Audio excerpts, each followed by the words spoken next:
Sí, bueno, primero que todo, gracias por venir. En verdad está algo súper pequeño y también por eso fue pensado en este departamento como muy íntimo.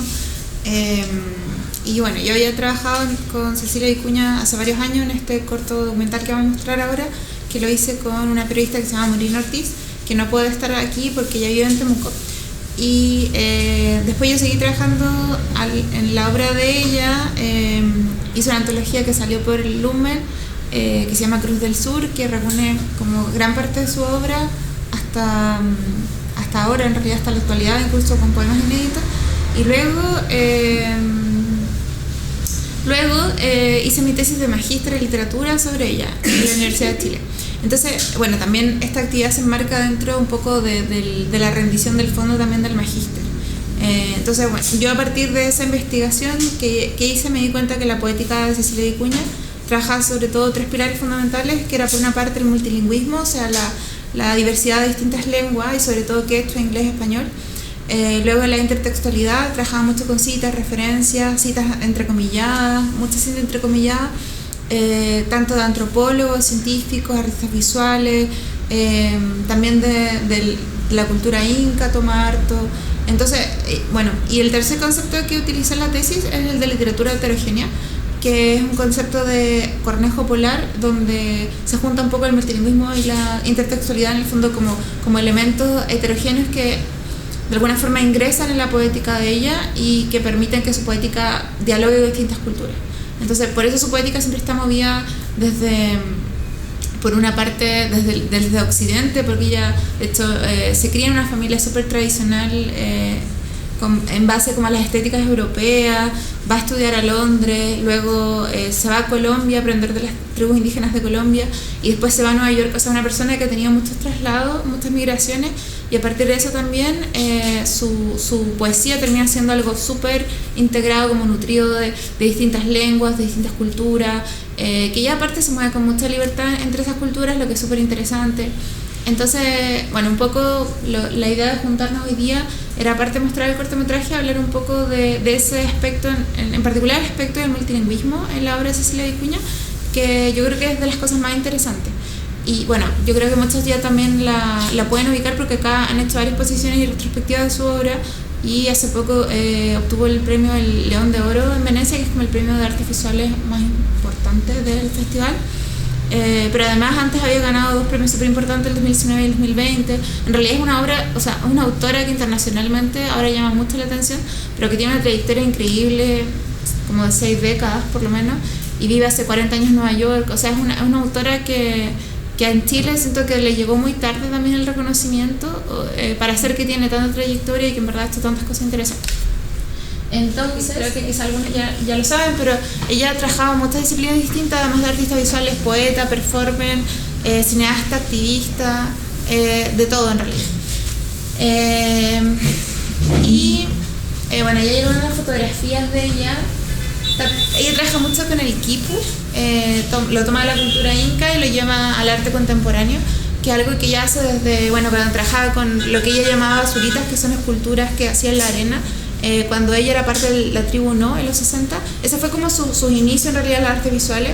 Luego ella se va exiliada, o sea, se gana una beca en Londres para seguir estudiando arte, se queda en el exilio y bueno, como contaba, después ya empieza una trayectoria que a nivel de poesía es súper interesante, porque empieza a publicar a nivel latinoamericano, sobre todo en Colombia, México, un poco en Chile, donde hay muchos poemas de Sabor a mí, que es su primer libro. Su primer libro como que se replica en los primeros libros que ella publica, y luego ya a partir de los 90 hay un quiebre, porque ahí comienza, ella publica La Vicuña por Francisco Segers, que es una editorial chilena, que es el último libro que de hecho ella publicó acá en Chile,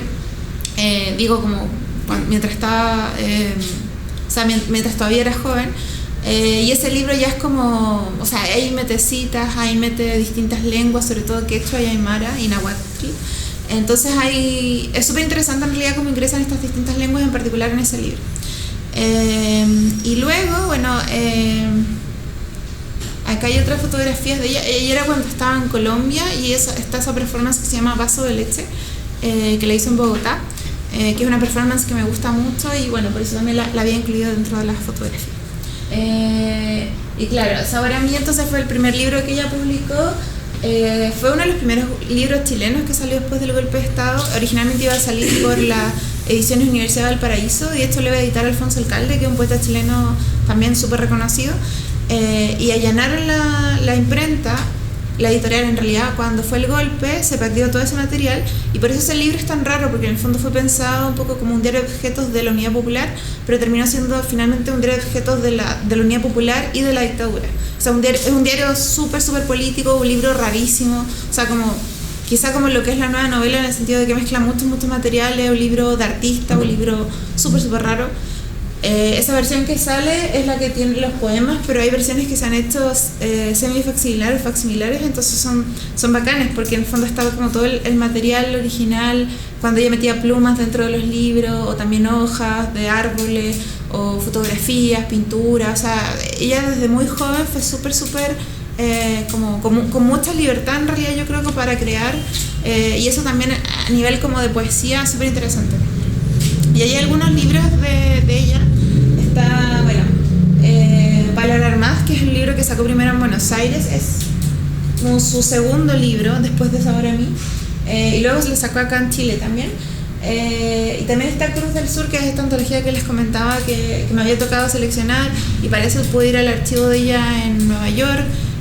Y conseguir los libros, porque bueno, hay muchos libros de ella que no son fáciles de conseguir acá. Hay otros que están en memoria chilena. Por ejemplo, a mí hay uno que me gusta mucho que se llama Palabra e Hilo, que está en memoria chilena, y ese está escaneado, pero solamente se sacó en Irlanda, y claro, si no estuviera escaneado en realidad sería muy difícil acceder a él. Y así hay otros libros, por ejemplo Claunet también es un libro súper interesante, pero que yo entiendo que solo se consigue en Estados Unidos. Instant también es un libro que se publicó allá y que cuesta conseguir acá, o sea, se puede pedir ahora obviamente por internet, pero no es un libro que en el fondo podamos conseguir que lo vendan en una librería. Entonces son libros que se publicaron en su momento y que de hecho ahora han subido mucho de precio también por lo mismo, porque no son tan fáciles de encontrar. Y luego ya hay antologías, hay una antología muy buena que de hecho está ahí también, si después le quieren echar como una mirada a los libros, están ahí para que los puedan ojear.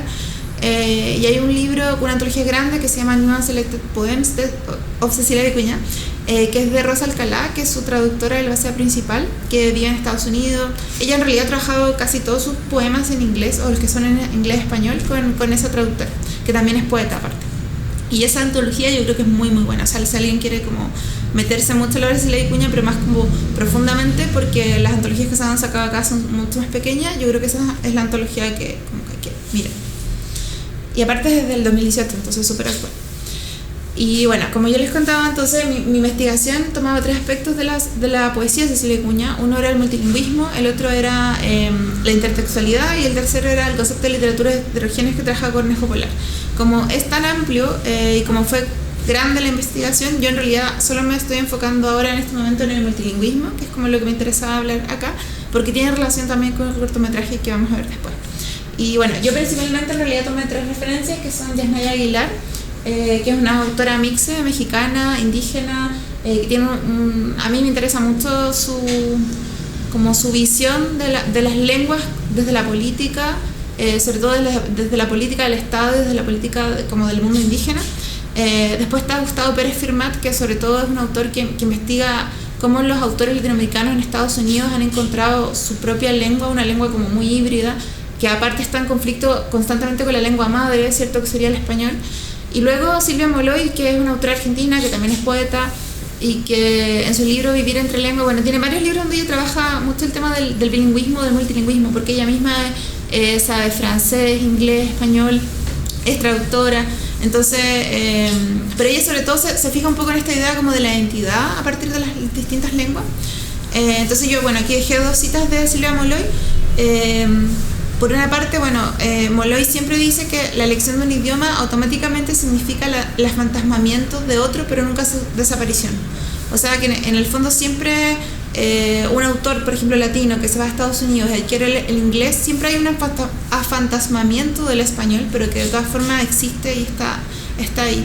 De hecho, me acordé de una anécdota muy bonita que sale en este libro de Yasnaya Aguilar, que se llama Manifiesto sobre la diversidad lingüística, donde ella cuenta que hay varios pueblos en México donde la gente habla el mismo idioma que el mismo idioma de la autora, pero tienen distintos acentos y ella como que no entiende por qué tienen distintos acentos y dice que tiene que ver con las campanas. Con las campanas del pueblo tienen distintos ritmos y según ella es como lo que dice, que el sonido de la campana finalmente termina influyendo en el propio acento a pesar de que todos hablan el mismo idioma. Y a mí me parece algo muy bonito igual pensar que como algo así incluso puede influir en la lengua de un pueblo, que encuentro que es muy lindo. Y la otra cita que dejé de Silvia Molloy dice: hablar siempre implica insuficiencia y sobre todo doblez. En la ansiedad de establecer contacto lo olvidamos. Pero es esta idea de que en el fondo el lenguaje es insuficiente y cuando una persona es multilingüe también trata de acceder a una precisión que quizás su propia lengua no le da y al mismo tiempo se da cuenta que esa precisión es imposible. Es como o sea, es muy tautológico en el fondo. Hay una búsqueda de una precisión que en verdad no puede ser la que realmente a uno le gustaría. Y bueno, así como ya conclusiones un poco del multilingüismo, en Cecilia Vicuña, como comentaba, el multilingüismo está muy asociado a su biografía. O sea, ella vive hasta los 19 en Chile, luego se va a Londres, se va 3 años, va a Colombia, porque Colombia era como de los pocos países latinoamericanos que no están en dictadura en los 80, va a estudiar las tribus indígenas de allá, luego se va a Nueva York, se casa con un pintor argentino, se van a Nueva York, y en Nueva York ya comienza una vida súper nómada en el que, bueno, ella vive ahí, pero la mitad del tiempo viene a Chile y viaja a todas partes. O sea, es como una autora un poco del mundo ya, como ya a nivel internacional.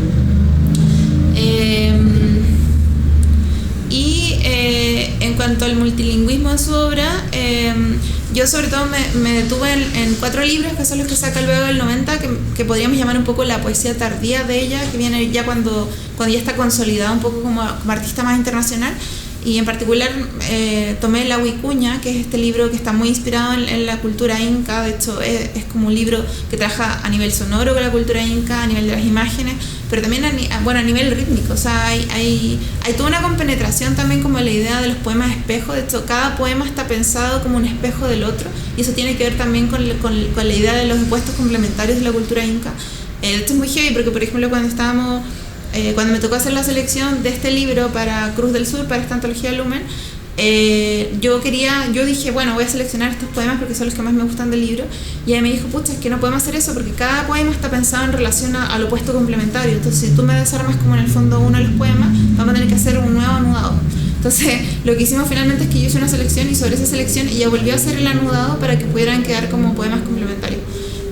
Y yo creo que eso es muy interesante en la poesía de ella, porque da cuenta en el fondo de toda la teoría que hay detrás. Como a veces pareciera que su poesía, en el fondo la impresión que tengo yo es que su poesía también tiene mucho de ensayo y que hay una cuestión muy teórica detrás. Siempre hay como una idea grande detrás de su poesía.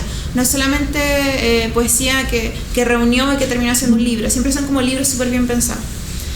Y el otro libro que tomé, bueno, es Palabra e Hilo, que es este libro que les decía que está en Memoria Chilena, que es un libro precioso que trabaja mucho con la metáfora. Bueno, este es como el gran tema de Cecilia Vicuña, como la metáfora del hilo como palabra, y cómo ella dice que, por ejemplo, el quechua viene de la torsión entre 2 cuerdas, y estas 2 cuerdas también son fuerzas complementarias. Entonces, que también tiene que ver mucho con la idea de poema como tensión. O sea, el poema existe en la medida en que hay una tensión, y esa tensión se da también porque hay dos fuerzas opositoras que están en lucha, en pugna. Entonces, eso mismo también sería como la pugna de la cuerda, y al mismo tiempo sería la pugna del lenguaje un poco. Como que esa es como la gran idea. Bueno, yo creo que es un libro muy interesante porque aparte es poema-ensayo. O sea, es algo que contemporáneamente nosotros, no sé, pues ahora podríamos pensar en Alan Carson, pero esto se hizo hace mucho tiempo. Y luego está Claunet, que es un libro mucho más ecológico, ambiental, mucho más conceptual, mucho más raro también. Bueno, también está en la mesa si lo quieren ojear. Es un libro que trabaja mucho con la visualidad de los versos, que rompe totalmente con la idea del verso tradicional. Y lo mismo sucede en Instant. O sea, Instant, de hecho, es un libro que está lleno de caligramas y que la última parte del libro son poemas. Y los poemas que aparte están en Instant son totalmente multilingües. O sea, de hecho, así como en La Vicuña, por ejemplo, ingresaba el quechua como un idioma complementario al español, ya en Claunet o en Instant el idioma es totalmente cruzado. O sea, ya no estamos hablando ni siquiera de español e inglés, sino que es un Spanglish totalmente desarrollado. Incluso yo diría que una persona que no sepa inglés le va a costar mucho entender los poemas, y una persona que no sepa español y que solo sepa inglés también le va a costar mucho entender los idiomas. En el fondo está hecho para un lector multilingüe, para un lector que pueda leer español, inglés, incluso que sepa un poco de quechua. ¿Tú sabes quechua? No, yo no sé quechua. No, de hecho, algo como interesante es que Cecilia Iguín tampoco es que sepa quechua, o sea, ella utiliza palabras en quechua, pero ella misma dice que si tuviera que hablar con un hablante en quechua, hay mucho de eso que se pierde, o sea, sí, pero es interesante igual, porque en el fondo ella toma mucho la etimología del quechua y lo utiliza también, por ejemplo, bueno, esto yo no lo había dicho, pero también con la etimología del latín. Entonces hay un poema muy lindo, creo que está en Palabra y Hilo, donde ella habla de la etimología de leer, que leer viene de leyere y que leyere también es recoger, entonces habla como esta idea de recoger conocimiento y lo mezcla también con la idea de recoger pero en quechua, como lo que significa recoger con las fibras. Entonces, bueno, a mí me parece súper interesante esa mezcla que hace etimológicamente de distintas lenguas, porque finalmente uno se da cuenta que a pesar de que son lenguas súper distintas, hay algo ahí que las une y que también es inexplicable, o sea, como este lazo que hay entre las palabras y las cosas, que nunca vamos a saber bien por qué existen así, y sin embargo, si hay coincidencia, eso me parece como muy hermoso poéticamente y muy raro también. Sí, igual algo que es raro es que, por ejemplo, la Vicuña y algunos de sus libros tienen glosarios en quechua al final. Entonces yo siento que tienen un sentido súper didáctico también de no solamente como poner palabras en quechua que los demás no pueden entender, sino que también al final aparece el significado, entonces uno ahí puede ir uno se puede dar en el fondo ese trabajo de comprender también qué está pasando ahí. Bueno, y la Vicuña, ya como para ir terminando, la Vicuña es un libro, como les decía, donde las lenguas indígenas son como fundamentales. Ella se inspira mucho en mitos guaraní, pero al mismo tiempo un libro que está totalmente ambientado en Ollantaytambo, en Cusco, cerca de Cusco. Entonces, como que mezcla distintas geografías con mucha libertad, en realidad. Ella ahí hace una mezcla muy interesante. Y de hecho hay una académica que se llama Cargiola Barza, y ella dice que la poética, Carmen Cecilia Vicuña, sería una poética de una red líquida, o sea, que está en constante movimiento, y al mismo tiempo ella dice que sería un español quechuanizado, o sea, igual va un poco en el fondo de lo que comentabas tú, que no es un quechua realmente, es como un español quechuanizado, podría ser, es una mezcla de español y quechua, así como también ella es una mezcla de español e inglés. Nunca hay como...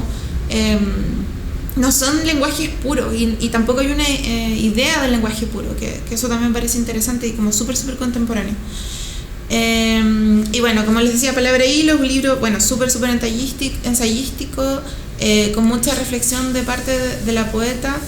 Y luego Claunet, yo diría que aquí lo que me interesa decir es que en realidad, claro, Claunet e Instant son libros que mezclan español e inglés totalmente, y de hecho están tan así que, por ejemplo, para la antología de Lumen, en algún momento yo le pedí a ella que tradujera poemas que estaban en inglés, español, al español.